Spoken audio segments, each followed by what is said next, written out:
be such an inspiring youth leader. Let's all give a warm welcome to Dominic. Woo!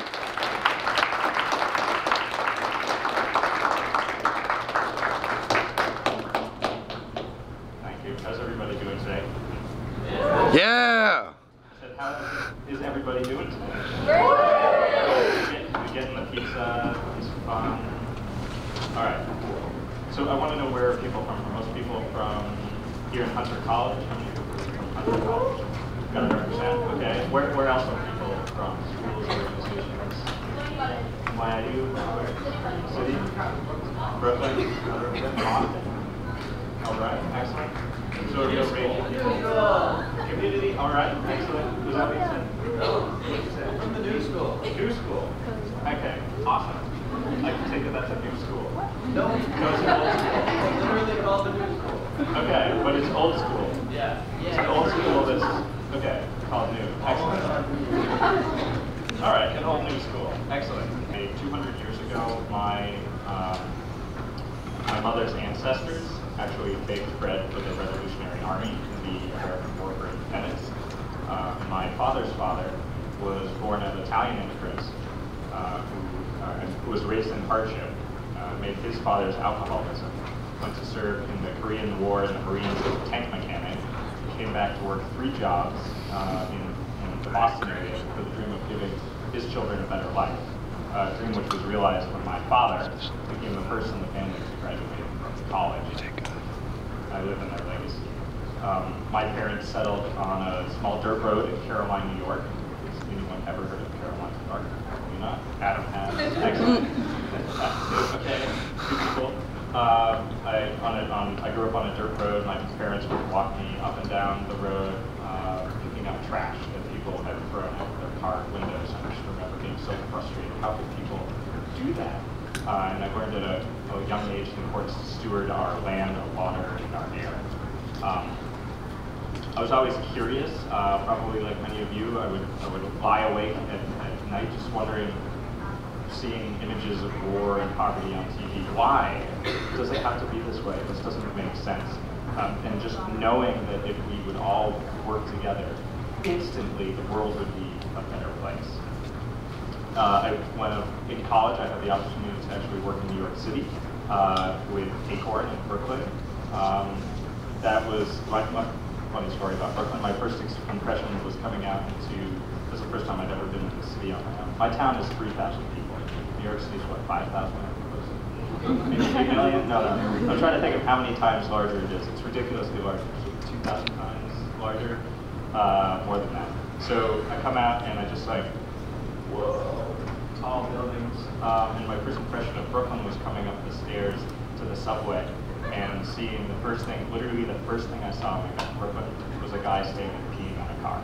I'm not making that up. Yes. Welcome to Brooklyn. I got to have the opportunity to organize with Acorn, would knock on doors of housing projects. It was the most intense and difficult summer of my life. The housing projects smelled like urine, many of them, doors getting slammed in your face. I just remember one night it was rainy and I wasn't getting my quota of signatures, and I just broke down crying and thinking, wow, this is really building character. Oh my goodness. Yeah, I really love Central Park. So I graduated from school with, this will happen to many of you probably, having absolutely no idea what you want to do with your life, or even what that means. I literally had no plans whatsoever.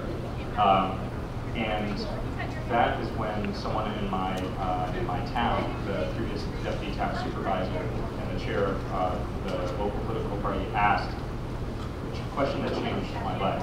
Dominic, have you ever considered running for town council?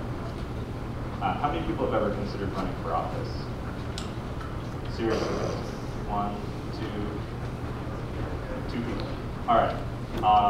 Well, for the rest of you, my reaction was probably like the rest of you, which is, why would I ever want to do that?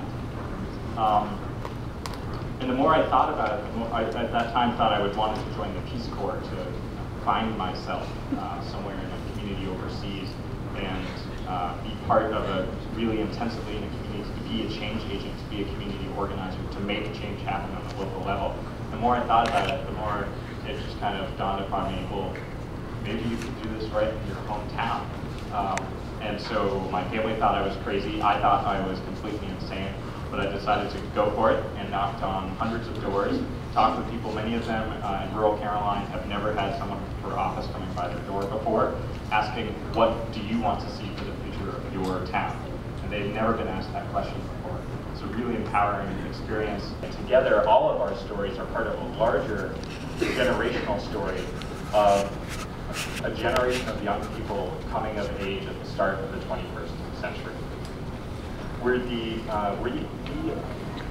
We are the most unique generation in the history of the world. We're the largest generation ever. Half of the world is under age 25. We're the most technologically savvy, culturally open, most traveled, the most interconnected generation in all of human history. And we just happen to be waking up at one of the most,